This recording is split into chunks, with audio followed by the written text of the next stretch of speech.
Magandang araw mga kasowers. Welcome po muli sa ating channel, Wendell's TV. So gawa lang ulit tayo ng video. Gawa tayo ng review nitong skirt. Kasi po, nung nakaraang mga upload ko, ay nag-upload na po ako ng tutorial dito. Ang problema, yung iba naintindihan, yung iba naman ay hindi pa rin. So marami pa ring tanong kung paano i-divide, kung paano ang fold, kung gaano kalaki ang plates. Kaya ginawa ko ang video ito para maklaro natin. So dahan-dahanin ko yung pagtuturo para mas lalo nyo pong maintindihan. Ang kailangan lang po ay matuto po kayong mag-divide. Ngayon, kung hindi kayo kagalingan sa divide, meron naman tayong calcio or cellphone. Yan, pwede nyo gamitin. Okay, magbigay lang ako ng ilang waistline. 24, 26, 30. So, yan lang ang ituturo ko. Para at least kahit na 31, 34, kahit anong sukat ang gusto nyong gawin, walang problema. Ang importante kasi makuha nyo yung formula kung paano ang pag-divide para makuha nyo yung tamang plates. Okay, simulan na natin. Samahan nyo ako mga kasowers. Yan, pagpalagay lang natin ha. Ito guhit. Pero kung mas maganda, pintel pin gamitin natin. Yan, para mas maintindihan nyo. Ito, unang guhit natin. Yan. Kung ang ating waistline ay 24, ang kalahati nun ay 12. Bakit natin kinukuha yung 12? Kasi 24 nga ang waistline. Ito po ay isang panel. Sa isang skirt po kasi kailangan dalawang panel, harap at likod. Kaya kinukuha lang natin yung 12 kasi para lang po yan sa kabilang panel. Pwedeng sa harap, pwedeng sa likod. So sana naintindihan nyo, 24. Ginawa natin kalahati, 12 lang kasi isang panel po ito. Yan, ganyan o, sukatin nyo lang. Tapos kunin nyo yung 12. Yan. Okay. Yan po, yung 12 na yan, i-divide nyo yan sa 6. Kasi ang plates po ng palda, ang standard ay 6. So maliban na lang kung anong gusto niyo gawin, pwede niyo gawing 5, 4, depende sa inyo, pero ang standard ay 6 na plates para sa isang palda. Okay, so ito yung ating marking. Ngayon, itong sobra, yan, hanggang doon sa kabila, sukatin natin, ganyan. Yan, sukatin nyo ganyan.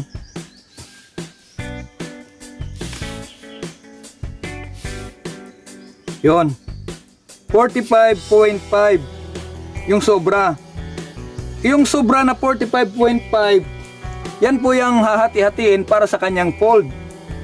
Okay, i-divide natin ang 45.5 ng divide 6 ay magiging 7.58333. Ganon. So, nasa ano lang siya. Kahit hindi nyo naisali yung 8333, 7.5 lang ang gawin nyo para sa kanyang fold. So malinaw po? Baka nalito pa kayo. So itong nakuha na natin yung para sa kanyang plates. Ito kasi, ito yung i-divide natin, pagkasiyahan yan para makakuha tayo ng 12. So ulitin ko yan, mula dyan sa guhit, sukatin yung dulo hanggang dulo. So umabot ng 45.5 divide ng 6. So merong 7.58333. Huwag nyo nang isama yung 8333. 7.5 lang po. Yan. Sa pagkuha po ganito. Yan, pagtapatin nyo. Kunin nyo yung center. Cut nyo. So Diyan tayo magsimula magsukat. Pwede rin naman doon. Pero ang ginagawa ko kasi dito. Okay, lagyan natin ng center.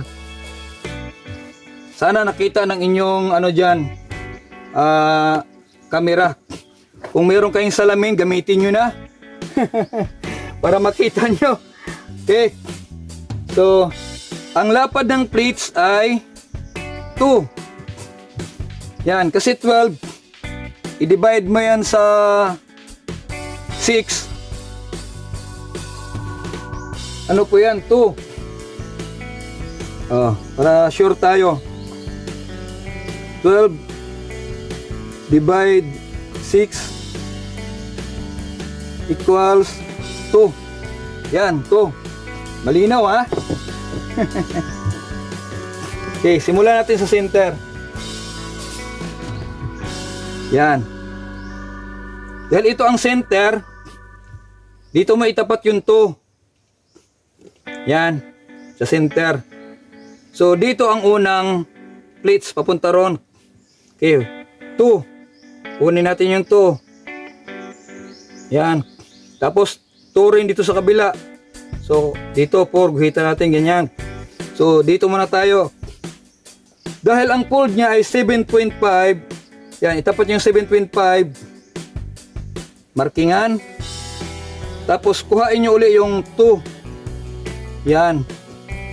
So, meron na tayong 1, 2 na pleats. So, kuhain uli natin yung 7.5 mula dito. Yan. Tapos, kuhain natin yung 2 uli. Yan. Okay, yung sobra, para na sa kanyang fold yan, 7.5. So, paliwanag ko lang.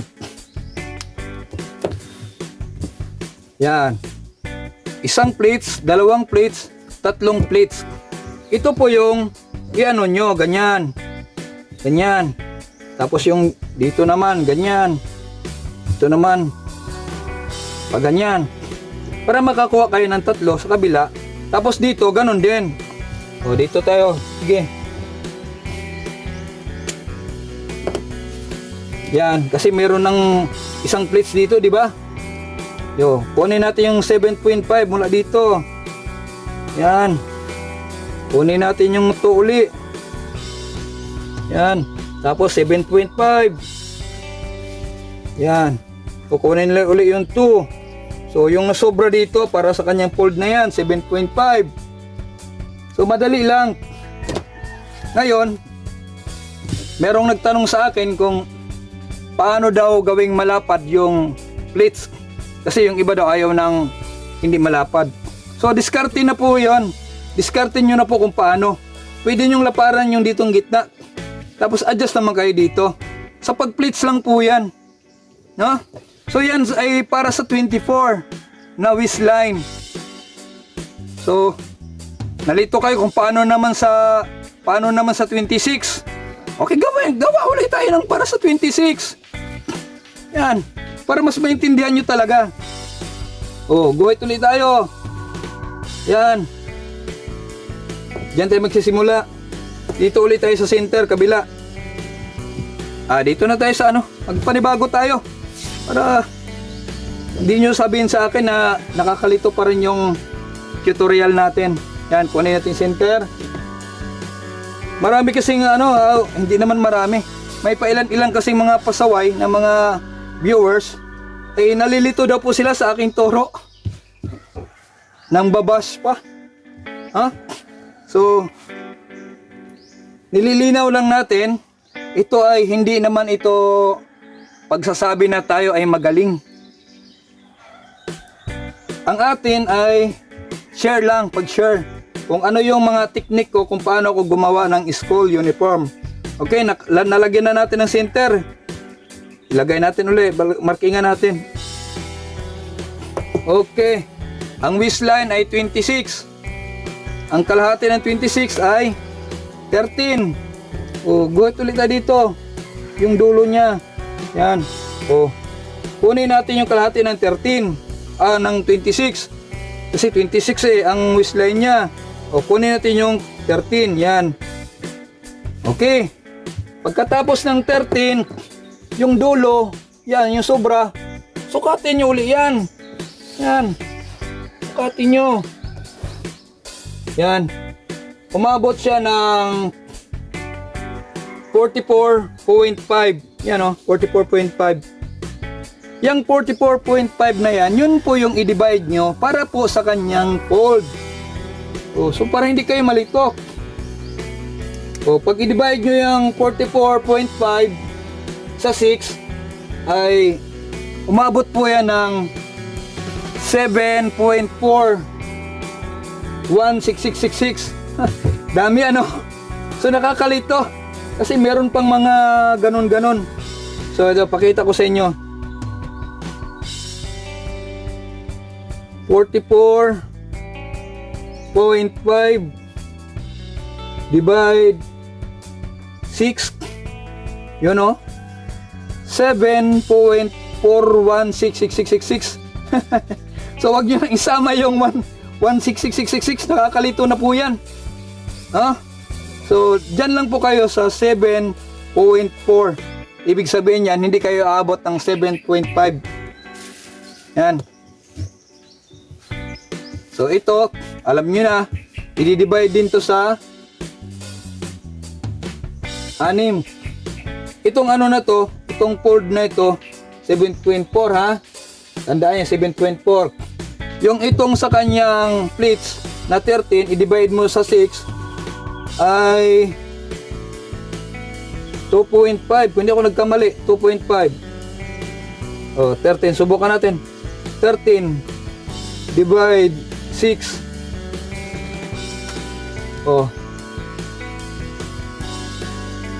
2.1. No, 2.1 pala siya. Hindi 2.5. 2.1. 2.16666. Kaya pag hindi mo maintindihan kung ano yan, ay malilito ka talaga. So wag nyong gawing yung miserable. So gawin nyo lang 2.1. Mahigit lang siya sa 1. Parang ano ba? Yan. Wag namang paabutin 2.25. Itong 2.1, tapos urong ka lang ng konti, usog ka lang ng konti. Wag mong paabutin ng 2.25. Yan po yung 2.16666. Okay? Ngayon, ang gawin nyo lang uli, yan, 2.16666. Magsimula kayo dito sa center. Katulad lang din yan ng 24. Yan. Okay, para makita nyo talaga. Okay, yan o, 2.16666. Lagay natin sa center. Guhitan natin dito. Yan. Then kuhain na natin yung para sa kanyang fold na 7.4. Yan, 7.4. Ang 7.4 wag mong paabot sa 7.5. Yung kalahati 5 kasi yan. So wag mong paabot ng 7.5. Dito lang. Yan. Kunin mo yung fold. Yan. Tapos kunin uli yung 2.16666. Yan. Tapos 7.4. Yan. Tapos 2.16666. Yan. Tapos ang sobra 7.4. So ganun lang po yan. So napakasimple lang naman. Kung alam nyo lang ang tamang paraan ng pag-divide. Kahit na po na ang waistline niyan ay 27 or ang waistline niyan ay 29, ay kailangan lang po hatiin. Pagpalagay natin 30 ang inyong waistline ng palda, ang kalahati nun ay 15.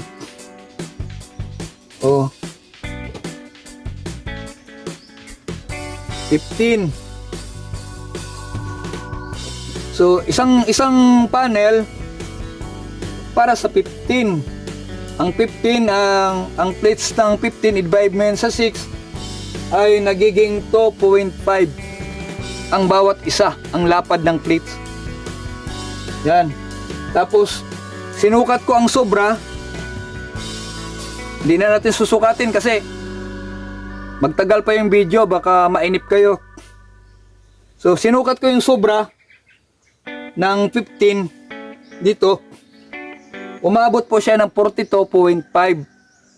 Yan. Tapos yung 42.5 na sobra dun sa 15, yun yung inyong i-divide sa 6 para makuha nyo kung ano ang sukat ng kanyang fold.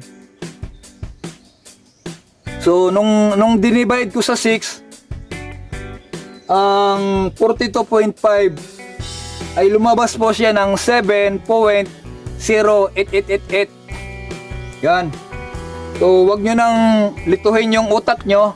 Wag nyo nang gawin yung 7.0888. Kasi malilito lang po kayo. Gawin nyo lang po ay 7 inches para sa kanyang fold. Oh, tapos yung kanyang plates, bawat isa ay 2.5.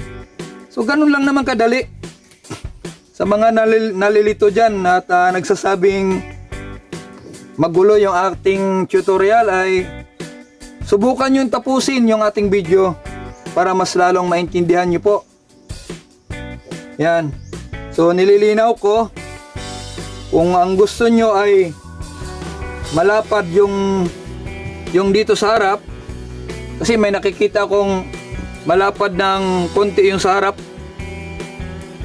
Yan, pwede naman yon, walang problema. Nasa pag-plates nyo na lang po yun. I-adjust nyo lang.